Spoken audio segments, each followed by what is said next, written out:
Hi there, Internet. My name's Court, and welcome to my weekly Game of Thrones Season 7 review series. Quick word of warning, these vids will be full of spoilers, so tap out now if you haven't seen the episode yet. If you haven't, man, go watch it.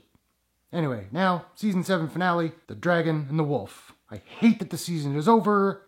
Let's do this. The first major set piece of the episode takes place at the Dragon Pit at King's Landing. Tyrion, Jon, Jorah, the Hound, etc. sit on one side, with Cersei, Jaime, Qyburn, Euron, and the Mountain on the other. Dany arrives on Drogon, and the talks begin. The Hound brings out the white that they captured in the previous episode, and it tries to attack Cersei because apparently it's a very rational white. The white is killed with dragonglass, but Euron is freaked and announces that he's taken his fleet back to the Iron Islands. Jon tries to convince Cersei to send her armies north to help with the fight with the White Walkers. She agrees on the condition that he swears fealty to her. But much like the Joker, Jon is a man of his word and refuses, having already pledged himself to Dany. The talks break down and Cersei and her crew head back to the Red Keep. Tyrion decides that he must confront Cersei and he has a very tense meeting with her. Crazily enough, she doesn't kill him, instead heading back to the Dragon Pit, where she tells Daenerys and Jon that she will pledge her armies to help with the threat of the dead. As Jaime starts preparing to send their forces north, Cersei admits to him that she has no intention of fighting alongside Dany and Jon, and that Euron actually left to go pick up the Golden Company, who are like a group of mercenaries.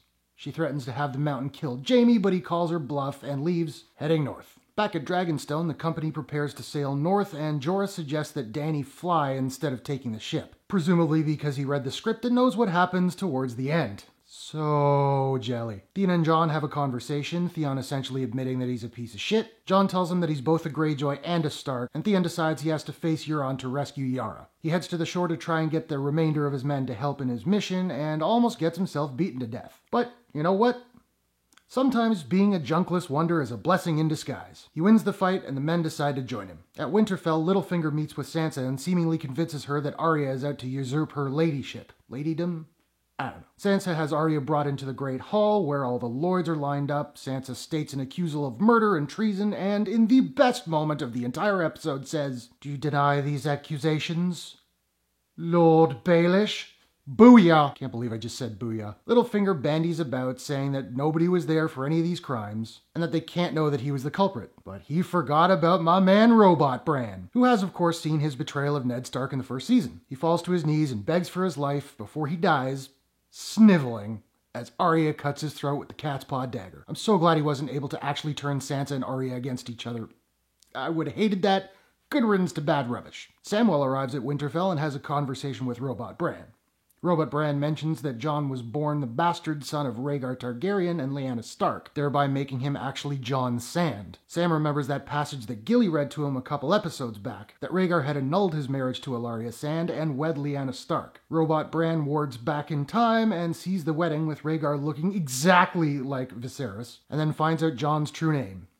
Aegon Targaryen, true heir to the Iron Throne. On a ship in the Narrow Sea, Jon visits Dany and yep, finally, and presumably somewhere else on the ship, a lone tear rolled down Ser Jorah's cheek. Finally, at Eastwatch, the full army of the dead come out of the forest, and the Night King flies in on Viserion, who I will now be referring to as Viserion because he's an ice dragon. I like to assume the Night King whispers in his ear, "Drakkar Ice," and then the dragon uses his icy flame to bring down the wall. As Tormund, Beric, and others make a run for it, the dead cross the threshold of the wall, and we cut to black. And just like that, the season is over.